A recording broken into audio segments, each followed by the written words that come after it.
বন্ধুরা, আমার YouTube channel দি fresh ফ্লেভারে অনেকেই ইনবক্স করে জানতে চেয়েছে, দাদা আপনি সকালে কি খান? তাই ভাবলাম এক একজনকে রিপ্লাই না দিয়ে একবারে লাইভ প্রমাণ দেই। আজ দেখাবো আমার সকালবেলার খাওয়ার রহস্য।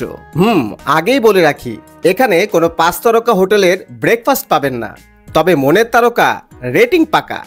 তাই শেষ পর্যন্ত দেখে যান, কারণ সকালের প্লেটের সাথে আসছে হাসির বালতি। তাই চলুন দেখি দ্য ফ্রেশ ফ্লেভারের সকালের নাস্তার আজকের কাণ্ড কারখানা। আসসালামু আলাইকুম, আমি মোহাম্মদ ফেরদৌস রহমান আছি আপনাদের সাথে, আর আপনারা আছেন দি ফ্রেশ ফ্লেভারে। Welcome to my channel. আগের রাতে ছোলা এবং কাঠবাদামকে দিচ্ছি স্পা ট্রিটমেন্ট, কাল সকালে যেন নরম হয়ে ভিআইপি ব্রেকফাস্ট পার্টিতে হাজির হয়। সকাল মানেই ফ্রেশ বাতাস, পাখির গান আর সকালের ফ্রি সিনেমা। মনে হচ্ছে প্রকৃতি যেন বলছে, চলো আগে খাও, পরে রৌদ্র নাও। এই বারান্দার গাছগুলো আমার মতো, সকালবেলায় পানি ছাড়া মুখ খোলে না। তাদের জন্য পানি আর আমার জন্য ছোলা। সবাই খুশি, সবাই ঝরঝরে। এবার দেখাচ্ছি আমার গোপন এনার্জি ড্রিঙ্কস। হাফ চামচ মেথি, হাফ গ্লাস পানি।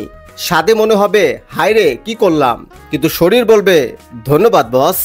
ডিম গরম পানিতে ঢুকে গেছে, এখন সেদ্ধ হবে, কিন্তু আমার অপেক্ষার ধৈর্য সেদ্ধ হয়ে যাচ্ছে। এই হলো আমার পাওয়ার ব্রেকফাস্ট।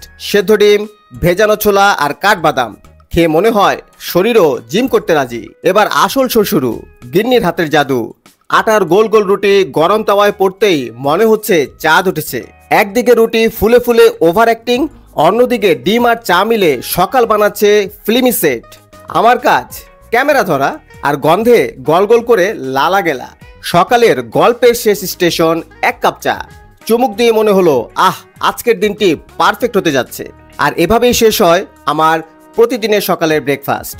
ভিডিওটি কেমন লাগলো কমেন্ট করে জানাবেন, ভালো লাগলে শেয়ার করবেন। আজ বিদায় নিচ্ছি, দেখা হচ্ছে নতুন কোনো রেসিপি নিয়ে। ধন্যবাদ।